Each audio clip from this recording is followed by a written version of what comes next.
ये देखो फिर से शुरू हो गई। मैं तो परेशान हो गई हूँ इस लड़की से। क्या हुआ माँ, क्यों इतना गुस्सा कर रही हो? गुस्सा न करूँ तो क्या करूँ? हाँ, कब से आवाज लगा रही हूँ लेकिन इन मैडम को एक बार में सुनाई कहाँ देता है।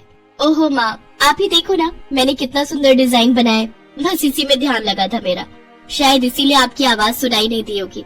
अच्छा बताओ क्या काम है, मैं ये बाद में पूरा कर लूंगी। कुछ काम नहीं, खाने की थाली कब से लगा कर रखी है, अब महारानी को फुर्सत मिल गई हो तो चलकर खा लो। अच्छा खाना खाना है, अब आप शुरू करो, मैं बस 2 मिनट में आऊँ। हाँ हाँ पता है तेरे 2 मिनट। इतना कहकर हिना की माँ सुमित्रा गुस्से में वहाँ से चली गई और फिर खाने की मेज पर। अरे क्या हो गया, इतने गुस्से में क्यों हो भाग्यवान? अब आप ही समझा लीजिए अपनी लाडली को, मेरी तो एक नहीं सुनती। हाँ तो क्या हो गया, तुम पे ही तो गई है। आपको मजाक सूझ रहा है? यहाँ मेरा दिमाग खराब हो रहा है, सारा दिन बस मेहंदी के डिजाइन बनाती रहती है और कोई काम ही नहीं है इसे। इसका मतलब वो सच में तुम पर ही गई है। तुम्हें भी तो मेहंदी लगाने का बड़ा शौक था ना इस उम्र में? हाँ, पर मैं घर का सारा कामकाज निपटाने के बाद ये सब करती थी। अरे ये तो खाना पीना भी छोड़कर बैठी है। सुमित्रा अपने पति सुरेश से हिना की शिकायतें कर ही रही थी कि तभी हिना वहाँ आ गई। क्या बनाया माँ? खुशबू तो बड़ी अच्छी आ रही है। मिल गई तुझे फुर्सत? हाँ माँ, देखो ना मेरा आज का डिजाइन, पापा देखिए ना कैसा है। सच में डिजाइन तो वाकई बढ़िया बनाया है लाडू। ये लाडू बोल बोल कर आपने ही इसका दिमाग खराब करके रखा है। मेरी जान को कितना काम है पता है, ती जा रही है, मगर ये लड़की मेरी बिल्कुल मदद नहीं करती। ओहो, आज सिर्फ खरी खोटी ही सुनाओगी या कुछ खाना भी मिलेगा भाग्यवान? सुरेश की बात सुनकर सुमित्रा की हंसी निकल गई और उसे हंसता देख सभी लोग हंसने लगे। हिना अपने माता पिता की अकेली संतान थी। हिना को बचपन से ही मेहंदी के नए नए डिजाइन बनाने का बड़ा शौक था। वो कागज पर रोज कुछ न कुछ नया बनाने की कोशिश करती और फिर उसे अपनी माँ के हाथों पर लगाती। हिना की कॉलेज की पढ़ाई भी अब पूरी हो गई थी तो अब उसके लिए रिश्ते आने भी शुरू हो गए थे। अरे सुमित्रा कहाँ हो, जल्दी आओ। क्या हुआ जी? जरा इस फोटो को तो देखो, कैसा है लड़का? दिखने में तो बहुत ही बढ़िया है। हाँ वो कानपुर वाले फूफा जी है ना, उन्होंने बताया इस लड़के के बारे में। अपनी हिना के लिए कैसा रहेगा? लड़का काम क्या करता है और परिवार में कौन कौन है? फूफा जी बता रहे थे कि कानपुर में इनका अपना कारखाना है, वहाँ ये अपना दोने पत्तल और डिस्पोजल वगैरह बनाते हैं। ये अच्छा पैसा कमा लेता है, फूफा जी की रिश्तेदारी में है। हाँ, पर उससे पहले ये फोटो एक बार हिना को तो दिखा दो, उसे लड़का पसंद आ जाए तभी बात आगे बढ़ानी चाहिए ना। अरे हाँ, ये भी सही कह रही हो। लाडो, ओ लाडो, अरे कहाँ है बेटिया? सुरेश ने फौरन जाकर कमल की फोटो हिना को दिखाई तो हिना को भी कमल पसंद आ गया। उधर कमल को भी हिना पहली नजर में भाग गई और इस तरह से कुछ ही दिनों में कमल और हिना की शादी खूब धूमधाम से हो गई। शादी के बाद कमल और हिना अपनी गृहस्थी में बहुत खुश थे। फिर एक शाम। ये क्या लिख रही हो हिना? लिख नहीं रही हो, मेहंदी का डिजाइन बना रही हो। अच्छा, पर कागज पर क्यों? प्रैक्टिस तो रोज ही करनी होती है ना, तो इसीलिए कागज पर डिजाइन बनाती हो। अच्छा, अब जरा दिखाओ तो सही। अरे वाह, ये डिजाइन क्या सच में तुमने बनाया है? हाँ अच्छा है ना, अब मैंने और भी बना कर रखे हैं, रुकिए मैं भी लेकर आती हूँ। हिना ने अपने बनाए सारे डिजाइन्स कमल को दिखाए जो कमल को बहुत पसंद आए और उसने हिना की खूब तारीफ की। सब कुछ अच्छा चल रहा था और ऐसे ही हंसी खुशी दिन बीत रहे थे। लेकिन फिर एक सुबह। हेलो, क्या हुआ राठी जी, इतनी सुबह सुबह फोन क्यों किया? सर आप जल्दी से आ जाइए, गजब हो गया, अपनी फैक्ट्री में आग लग गई है सर, सब कुछ जल गया सर, कुछ भी नहीं बचा सर, जल्दी आ जाइए आप। फोन पर अपने मैनेजर की बात सुनकर कमल के पैरों तले जमीन खिसक गई। फैक्ट्री पहुंचा तो देखा वाकई फैक्ट्री पूरी तरह से जल रही थी। तभी एक जलती हुई बड़ी सी लकड़ी कमल पर आ गिरी जिसकी वजह से वो बुरी तरह झुलस गया। उसे फौरन अस्पताल पहुंचाया गया और यहाँ से सब कुछ बदल गया। फैक्ट्री के काम को बढ़ाने के लिए कमल ने हाल ही में कई सारी नई मशीनें लोन पर खरीदी थी। मशीनें तो नहीं बची, लेकिन लोन चुकाने के चक्कर में पहले कमल की गाड़ी बिकी और फिर घर। मजबूर होकर कमल और हिना अब किराए के मकान में रहने लगे थे। फिलहाल कमल की हालत ऐसी नहीं थी कि वो कोई और काम कर सके। ऐसे में हिना ने घर चलाने का जिम्मा उठाया और वो घर घर जाकर औरतों के हाथों पर मेहंदी लगाने लगी। हालांकि इस काम से उसे बहुत कम पैसे ही मिल पा रहे थे, लेकिन हिना फिर भी पूरी मेहनत कर रही थी। क्या से क्या हो गया ना हिना, मैं किसी काम का नहीं रहा, हम बर्बाद हो गए। मैंने कहा था तुम्हें रानी बनाकर रखूंगा, मगर मेरे रहते हुए भी तुम्हें कितना संघर्ष करना पड़ रहा है। ऐसा क्यों कह रहे हैं आप बिल्कुल चिंता मत कीजिए, देखना धीरे धीरे सब ठीक हो जाएगा। हिना चाहती थी कि वो अपना एक पार्लर खोले, लेकिन फिलहाल ये मुमकिन नहीं था। मेहंदी लगाने का काम भी सीजन पर ही मिल पाता था, तो अब दिक्कत खाने पीने की भी होने लगी। ऐसे में हिना ने एक सेठ के घर मेड का काम करना शुरू कर दिया। और फिर एक दिन, सुन, तुझे कोई मेहंदी वाली पता है क्या? क्यों मैडम? अरे वो तीज आ रही है ना, तो मेहंदी लगवानी थी। हाँ, बाहर इतनी गर्मी है, अब ऐसे में कौन बाहर जाए, तो घर पर ही आकर कोई लगा दे तो बढ़िया रहेगा। हाँ मैडम, मैं बहुत अच्छी मेहंदी लगाती हूँ, आप मुझसे लगवा लो। ना ना ना, अगर खराब कर दी तो? तीज की पार्टी है मेरे यहाँ, मेहंदी तो बढ़िया ही लगवानी है मुझे। मैडम आप बिल्कुल चिंता मत कीजिए, और रुकिए, मैं अभी आपको कागज पर मेहंदी का डिजाइन बनाकर दिखाती हूँ, फिर आगे आप ही तय करना। इतना कहकर हिना ने फौरन एक कागज लिया और कुछ ही देर में उस पर एक बहुत ही सुंदर मेहंदी का डिजाइन बना दिया। और फिर, अरे वाह, ये तो सच में बहुत सुंदर है, बिल्कुल नया और बहुत ही खूबसूरत डिजाइन है। अब तो ये डिजाइन मेरे हाथ पर भी सेम टू सेम लगा देगी ना? हाँ मैडम, आप मुझ पर विश्वास कीजिए, मैं बचपन से ही करती आई हूँ। उस दिन हिना ने पूरे मन से अपनी मालकिन के दोनों हाथों पर मेहंदी लगाई। हिना ने जो डिजाइन बनाया था वो एकदम नया था और सुंदर भी। फिर अगले दिन, नमस्ते साहब, वो आपको कुछ? हाँ, मैं तुम्हारा ही इंतजार कर रहा था। ये कल शिवानी के हाथों पर तुम ही ने मेहंदी लगाई थी ना? जी साहब, मैंने ही लगाई थी। अब कोई गलती हो गई क्या मुझसे? नहीं, ऐसी कोई बात नहीं है, बस ये जानना था तुमसे कि मेहंदी का वो डिजाइन कहाँ से देखकर लगाया तुमने? कहीं से नहीं साहब, वो तो मैंने खुद से सोचा था, मैं कभी कहीं से देखकर डिजाइन नहीं बनाती। अच्छा, अगर ऐसा है तो जरा ये कागज और जरा इस पर एक मोर की थीम पर बेस्ड एक डिजाइन बनाकर दिखा, पर याद रहे डिजाइन बिल्कुल नया होना चाहिए। जी साहब, बस 2 मिनट दीजिए। हिना ने बस कुछ मिनटों के अंदर वो करके दिखा दिया, जिसे देखकर उसका मालिक साहिल मल्होत्रा हैरान रह गया। वाह, सच में कमाल है ये तो। अब तुमने डिजाइनिंग सीखी है क्या कहीं से? नहीं साहब, सीखी तो नहीं, लेकिन मुझे बचपन से ही शौक है मेहंदी लगाने का, तो बस इसीलिए। समझ गया। देखो हिना, तुम्हारा हुनर लाजवाब है और तुम्हें अपने इस हुनर को ऐसे बेकार नहीं जाने देना चाहिए। जी मतलब? तुम्हें पता है ना, मेरी फैक्ट्री में लेडीज कपड़ों के लिए कपड़ा बनता है, लेकिन काफी समय से मैं परेशान हूँ, क्योंकि सूट साड़ियों वगैरह के लिए मेरे पास नए डिजाइन की कमी पड़ गई है। लेकिन अब लगता है ये कमी नहीं रहेगी। बोलो, बतौर डिजाइनर मेरे लिए काम करोगे तुम? जी साहब, बिल्कुल करूंगी। ये हिना के लिए सपने के सच होने जैसा था। अब वो काम वाली बाई से एक डिजाइनर बन गई। वो साहिल की फैक्ट्री में बनने वाले कपड़ों के लिए हर रोज नए नए डिजाइन बनाने लगी, और इसके बाद साहिल के फैक्ट्री में बनने वाले कपड़े की डिमांड काफी बढ़ गई, और इसके चलते हिना को भी उसके काम की बढ़िया सैलरी मिलने लगी। हिना अब अपनी कमाई से न सिर्फ अपना घर खर्च चलाने लगी, बल्कि उसने शहर के बढ़िया डॉक्टर से कमल का इलाज भी कराया, जिससे कमल बहुत जल्दी ठीक हो गया और उसने भी काम करना शुरू कर दिया। पर इस सब में पूरा 1 साल बीत गया और एक बार फिर से तीज का त्योहार आया। देखिए तो कैसी लग रही हूँ मैं? बिल्कुल चांद जैसी लग रही हो। हिना ने नई हरे रंग की साड़ी पहनी हुई थी, जो उसने खुद डिजाइन की थी, और वाकई वो उसमें बहुत ही सुंदर लग रही थी।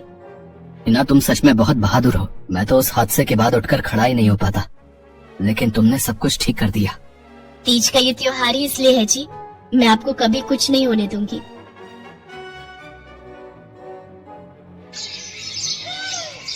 मीरा, ओ मीरा, चल तो जल्दी से आटा गूंथ दे, मैं फटाफट रोटियां सेक दूंगी। नहीं माँ, मैं नहीं गूंथ पाऊंगी, मैंने मेहंदी लगा ली है हाथ पर। क्या? सुबह सुबह तू फिर मेहंदी लगा कर बैठ गई? बड़ी मक्कार है सच में, काम में मदद ना करनी पड़े इसलिए जब देखो मेहंदी लगा कर बैठ जाती है।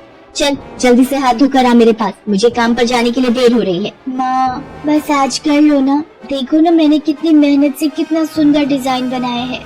लेकिन जैसे ही उसकी नजर मीरा के हाथों पर पड़ती है, उसका गुस्सा पल भर में गायब हो जाता है। वो मीरा से कहती है, अरे वाह मीरा, तूने तो बड़ी सुंदर मेहंदी लगाई है। हाँ माँ, वो शांति दीदी ने मुझे एक किताब दी थी कल, उसमें बड़ी सुंदर सुंदर डिजाइन बने हैं, बस उसी में से देखकर लगाई है मैंने। सुंदर है ना? हाँ बहुत सुंदर है। अरे लेकिन मुझे तो ओफो, फिर लगा लिया ना तूने बातों में। पहले से ही देर हो रही है, ऊपर से तू भी मेहंदी लगाकर महारानी जैसे बैठ गई है।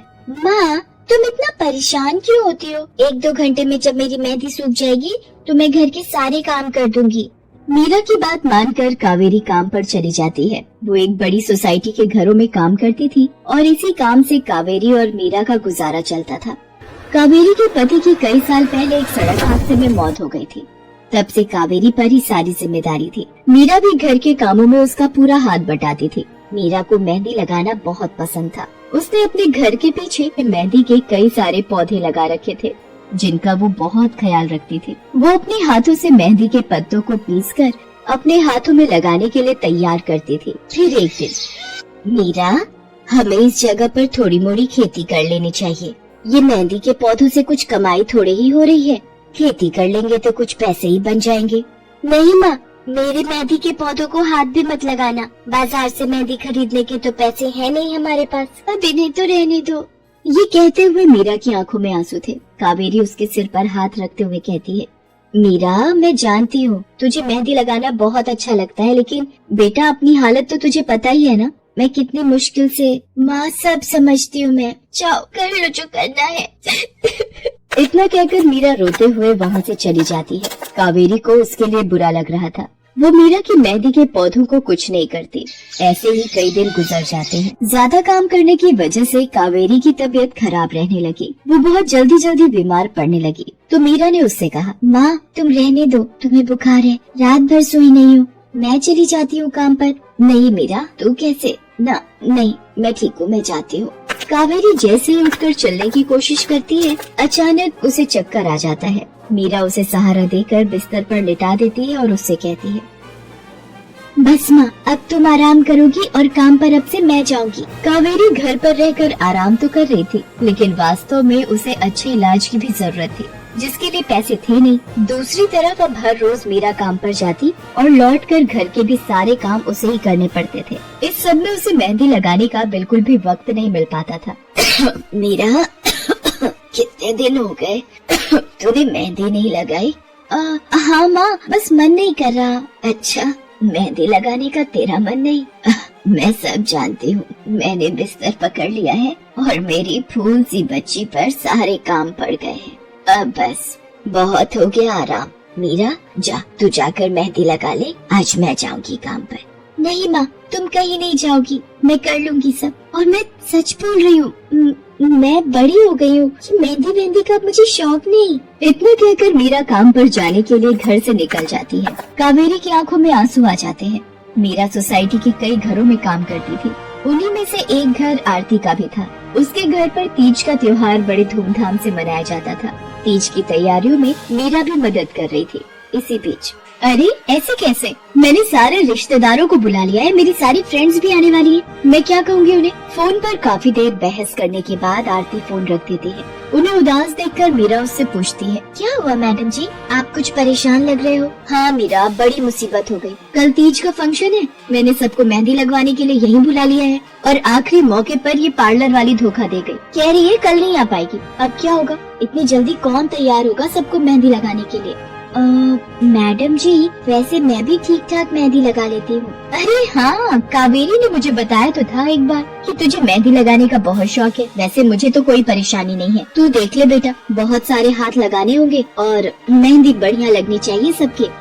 आप बिल्कुल चिंता मत करिए मैडम जी, मैं सब अच्छे से करूँगी। बहुत दिनों बाद मीरा के चेहरे पर खुशी थी। उसने घर पहुंचते ही मेहंदी के खूब सारे पत्ते तोड़कर पत्थर पर पीसना शुरू कर दिया। ये देखकर कावेरी ने मीरा से कहा, अरे मीरा, शाम हो गई है, अब मेहंदी मत लगा, मौसम भी ठंडा है बेटा। ये मेहंदी मैं अपने लिए नहीं पीस रही माँ, वो 5वें फ्लोर वाली मैडम जी है ना, कल उनके यहाँ लगानी है। अच्छा बेटा, पर ध्यान से बेटा, वो बड़े लोग हैं, कोई गलती ना हो जाए। माँ, तुम बिल्कुल चिंता मत करो, मेहंदी लगाने में मुझसे कभी कोई गलती हो ही नहीं सकती। मीरा खूब सारी मेहंदी तैयार करके अगले दिन आरती के घर पहुँच जाती है। वो अपनी मेहंदी को कोन में भरने लगती है कि तभी आरती की एक फ्रेंड आरती से, आरती, ये किसे बुला लिया तुमने? मैंने जिस पार्लर का नंबर दिया था तुम्हें, उससे बात नहीं हुई क्या? हुई तो थी, लेकिन उसने आखिरी वक्त पर मना कर दिया। तुम बिल्कुल चिंता मत करो, ये मीरा है, मेरी हाउसमेड है ना कावेरी, ये उसी की बेटी है, बहुत अच्छी मेहंदी लगाती है ये। ओफो आरती, तुम भी ना, पार्लर की बात अलग होती है, उन लोगों का मटेरियल ब्रांडेड होता है, मेहंदी के रचने की गारंटी मिलती है वहाँ से, और इसकी मेहंदी तो मुझे कुछ समझ नहीं आ रही, इस पर तो कोई लेबल तक नहीं है, अगर कुछ गलत रिएक्शन हो गया हाथों पर तो। आप बिल्कुल चिंता मत कीजिए मैडम जी, ये मेहंदी मैंने खुद पीस कर तैयार की है, मेरे पास बहुत सारे मेहंदी के पौधे हैं, इसमें कुछ भी ऐसा नहीं है जो आपके हाथों को नुकसान दे। ना भाई ना, सॉरी आरती, बट मैं अपने हाथों को लेकर कोई रिस्क नहीं ले सकती, तुम सब लगवाओ, मैं तो पार्लर जाकर ही लगवाऊंगी। इतना कहकर आरती की दोस्त शालिनी वहाँ से चली जाती है। आरती मीरा को इशारा देकर काम शुरू करने को कहती है। अरे वाह, मानना पड़ेगा, इस बच्ची ने कमाल की मेहंदी लगाई है। मुझे तो नहीं लगता कि इस मेहंदी का वैसा रंग आएगा जैसा पार्लर वाली मेहंदी का आता है। अब बस भी करो शालिनी, मेहंदी कैसी रचेगी ये कल तक पता चल ही जाएगा ना, बच्ची है वो, उसे इस तरह डराओ तो मत। अरे मुझे क्या, मेरे हाथ कौन सा खराब होने वाले हैं, तुम ही लोग लगवाओ और तुम ही भुगतना। शालिनी गुस्से में वहाँ से चली जाती है। उसे पूरा यकीन था कि मीरा की मेहंदी रचेगी नहीं, साथ ही हाथों पर उसका गलत रिएक्शन भी हो सकता है, लेकिन जो हुआ वो इससे बिल्कुल अलग था। अगले दिन मीरा के घर पर। अरे मैडम जी, आप यहाँ, आपने तो आज काम पर आने के लिए मना किया था ना, मैं इसीलिए नहीं आई। हाँ, कल तुम कितना थक गई थी, इसीलिए मैंने आने को मना किया। मैं यहाँ तुम्हें काम पर बुलाने नहीं बल्कि किसी और काम से आई हूँ, अंदर नहीं बुलाओगी? अरे माफ कीजिएगा मैडम जी, आइए अंदर आइए। आरती को देखकर कावेरी भी बिस्तर से उठकर खड़ी हो जाती है। आरती के साथ उसकी दोस्त शालिनी भी थी। मीरा उन दोनों को पानी देते हुए कहती है, ये लीजिए मैडम जी, मेहंदी तो ठीक से रची ना मैडम जी? ये तुम्हें मैं नहीं शालिनी बताएगी। फिर शालिनी अपने हाथ मीरा की तरफ बढ़ा देती है। उसके हाथों पर कई जगह छाले पड़े हुए थे। ये देखकर मीरा उससे कहती है, अरे ये क्या हुआ मैडम जी? मैंने तुमसे मेहंदी नहीं लगवाई, उल्टा तुम्हारा अपमान करती रही, उसी की सजा मिली है मुझे। मैंने सबसे महंगे वाले पार्लर में जाकर मेहंदी लगवाई। मैंने उनसे जोर देकर कहा कि मेहंदी का रंग बहुत बढ़िया आना चाहिए। इस चक्कर में उन्होंने पता नहीं क्या क्या मिला दिया मेहंदी में, और मेरे हाथों का ये हाल हो गया। और दूसरी तरफ तुम्हारी मेहंदी, जिसने भी लगवाई उसके हाथों की रंगत ही अलग है। देखो आरती के हाथ देखो जरा। आरती ने अपने हाथ आगे बढ़ा दिए, जिन पर मीरा के हाथों से लगी मेहंदी का बहुत ही अच्छा रंग चढ़ा था। फिर आरती कावेरी के पास जाकर उससे बोली, बस कावेरी, ये झाड़ू पोछा और बर्तन बहुत करवा लिए तुमने मीरा से, ये अब वो करेगी जो इसे करना चाहिए। जी क्या मतलब मैडम जी? ये अब मेहंदी लगाएगी सबके हाथों पर। हमारी एक दोस्त का अपना ब्यूटी पार्लर है, उसे मीरा का काम और उसकी मेहंदी की क्वालिटी बहुत अच्छी लगी। वो मीरा को अपने यहाँ काम देना चाहती है, अच्छे पैसे भी देगी वो मीरा को, और तो और वहाँ रहकर मीरा पार्लर के दूसरे काम भी सीख पाएगी। आरती की बात सुनकर कावेरी की आंखों में आंसू आ जाते हैं। वो हाथ जोड़कर आरती का शुक्रिया अदा करती है। मीरा भी बहुत खुश थी। अब न सिर्फ वो अपना मेहंदी लगाने का शौक पूरा कर सकती थी, बल्कि अच्छे पैसे कमाकर अपनी माँ का इलाज भी करवा सकती थी। एक समय की बात है, केशवपुर नामक गांव में सरला नाम की एक बूढ़ी विधवा औरत अपने बेटा बहू के साथ रहती थी। सरला की बहू जया स्वभाव से बहुत बुरी थी। वो रोजाना सरला से बात बात पर लड़ती रहती थी। सरला का पति किशन शहर में मजदूरी करता था, इसलिए वो कभी कभी ही गांव आ पाता था। किशन शहर से घर खर्चे के लिए पैसे भेजता तो 2 लिफाफे भेजता, एक अपनी माँ के नाम और एक अपनी पत्नी के नाम। पर जया सरला के पैसे भी अपने पास ही रख लेती थी। ऐसे ही एक दिन, ये सरला देवी और जया जी के नाम के मनी ऑर्डर हैं। लाओ भैया, जल्दी से मुझे दे दो। ये सरला देवी के हस्ताक्षर करके ही उन्हें मिलेगा। माँ जी आराम कर रही हैं। लाओ मैं अंगूठा लगवा कर लाती हूँ। ए बुढ़िया, जल्दी से इस कागज पर अंगूठा लगा दे। भैया मनी ऑर्डर मुझे दे दो। जया सारे पैसे अपने पास रख लेती है और अपने और बेटे बिट्टू के लिए खाने पीने की चीजें खरीद लाती है। माँ बहुत भूख लगी है। ये देख मैं तेरे लिए कितने सारे पकवान लाई हूँ, पूड़ी, छोले, समोसे, कचौड़ी।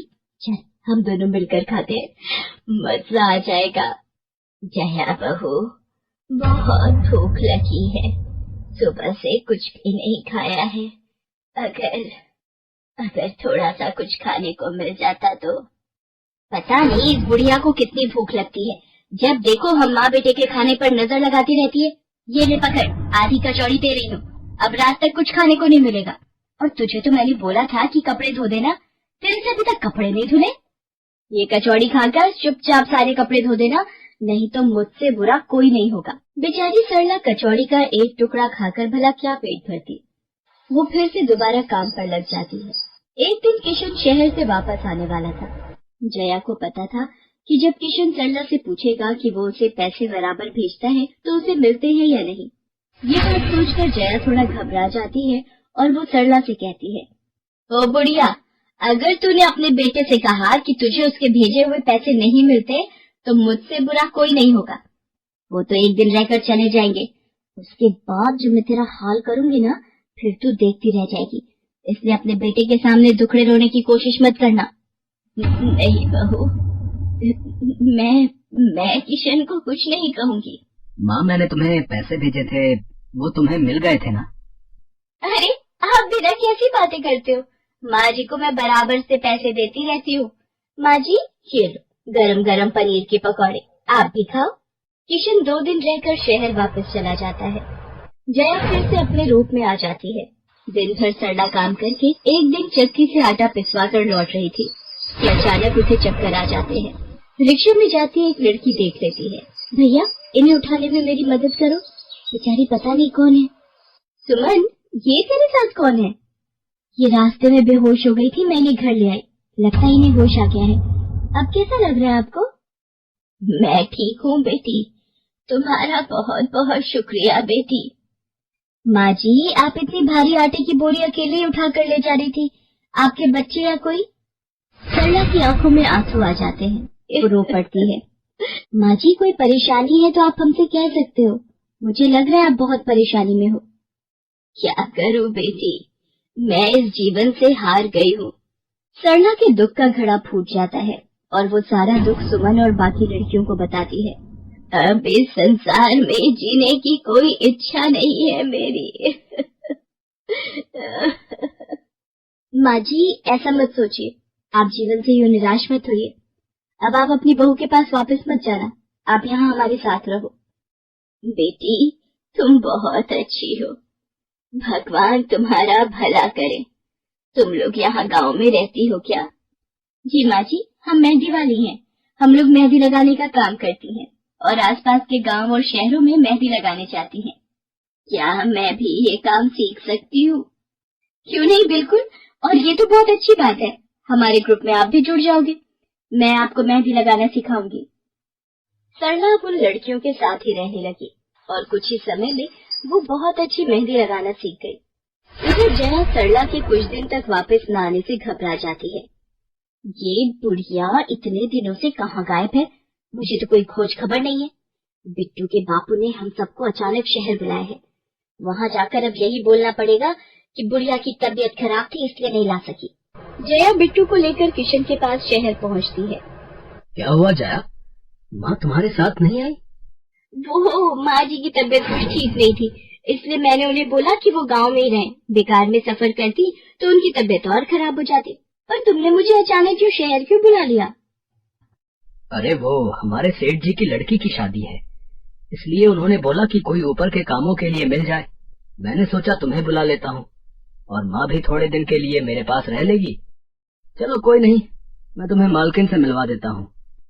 देखो किशन, शाम को मेहंदी का समारोह है तो काम अच्छे से निपटाने हैं। जितने भी मेहमान आएंगे उनके स्वागत में कोई कमी ना होने पाए। आप चिंता मत करो मालकिन, सब हो जाएगा। ये मेरी पत्नी है, मैंने इसे गांव से बुला लिया है, ये सब संभाल लेगी। जया मेहंदी समारोह की तैयारियों में काम करवाने लगती है। सब मेहमान आने लगते हैं।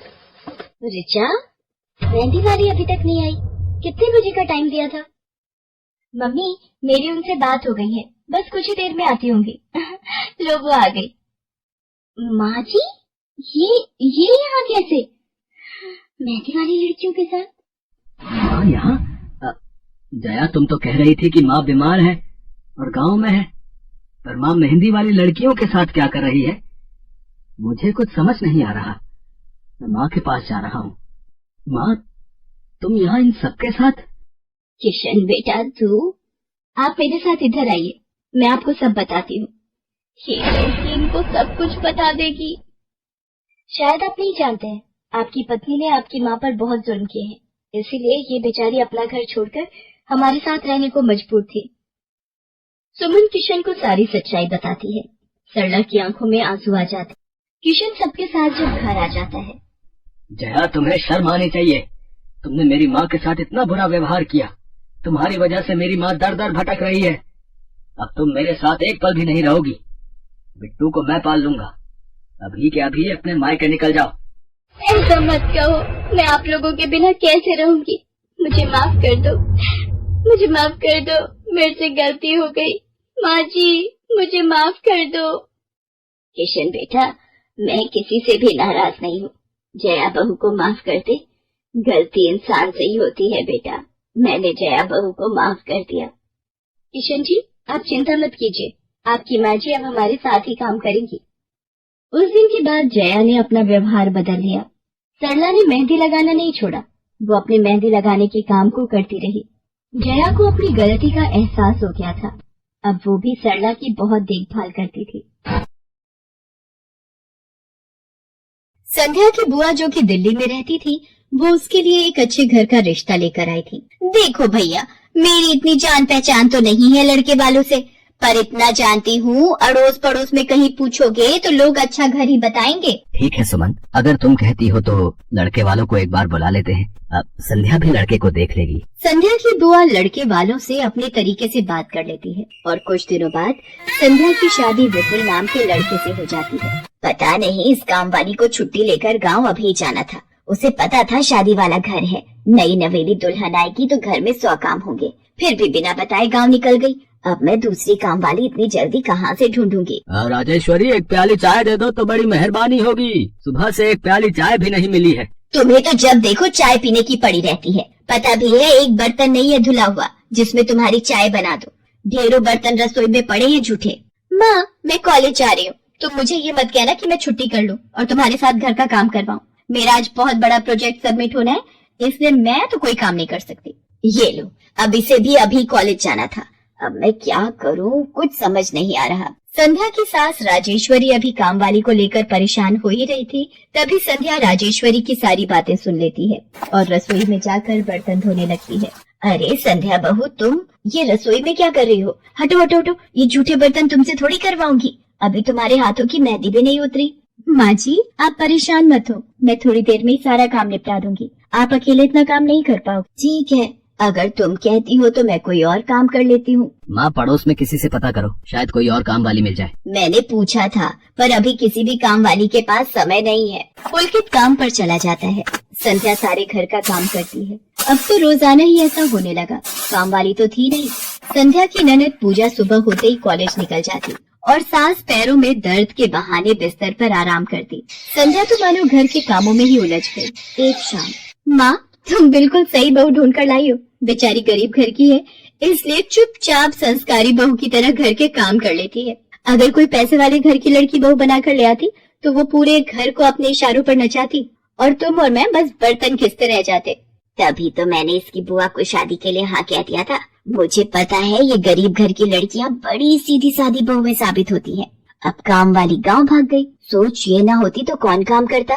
राजेश्वरी, तुम दोनों माँ बेटी को तो संध्या बहू का शुक्रगुजार होना चाहिए। बेचारी ने आते से ही पूरा घर संभाल लिया। ऐसे ही दिन बीत रहे थे। संध्या सभी घर वालों की देखभाल का पूरा ध्यान रखती थी। एक दिन, क्या हुआ पुलकित बेटा, तुम इतने परेशान क्यों हो? और आज तुम ऑफिस भी नहीं गए? पापा, मेरी नौकरी छूट गई है। कंपनी घाटे में चल रही थी, इसलिए उन्होंने मेरे जैसे बहुत से वर्कर्स को अचानक निकाल दिया। दिमाग खराब हो रहा है, गाड़ी की किश्त भरनी है, घर का लोन भी पूरा नहीं हुआ है, घर का खर्चा अब सब कुछ कैसे होगा, कुछ समझ में नहीं आ रहा है। पुलकित बेटा, चिंता मत कर, अब कोई ना कोई रास्ता निकल आएगा। ज्यादा होगा तो कुछ दिनों के लिए मैं कोई काम कर लूंगा। पापा, मेरे होते हुए आप काम नहीं करोगे, मैं कुछ सोचता हूँ। पुलकित दूसरी नौकरी को लेकर परेशान था। उसे कोई काम नहीं मिल रहा था। घर में पैसों की तंगी भी शुरू हो गई। पुलकित ने अपनी गाड़ी बेच दी। घर के लोन को लेकर वो परेशान था। 15,000 रुपए की किश्त उसे भरनी थी। तभी, भैया, मेरे कॉलेज की फीस इस बार बहुत लेट हो गई है। मेरा आखिरी साल है, अगले महीने की 5 तारीख तक 12,000 रुपए फीस के भरने हैं। मैं कुछ इंतजाम करता हूँ। ऐसे खाली हाथ पर हाथ रखकर मैं नहीं बैठ सकती, मुझे कुछ सोचना होगा। पता नहीं, हो सकता है किरण ने बात कर ली होगी, पूछती हूँ। हेलो किरण, मैं संध्या बोल रही हूँ। तूने बात की फिर? पार्लर में जगह खाली है क्या? हाँ, मैंने बात कर ली है। 12,000 रुपए महीना देंगी रविता मैम। बोल, तू हाँ बोलती है तो मैं बात कर लेती हूँ।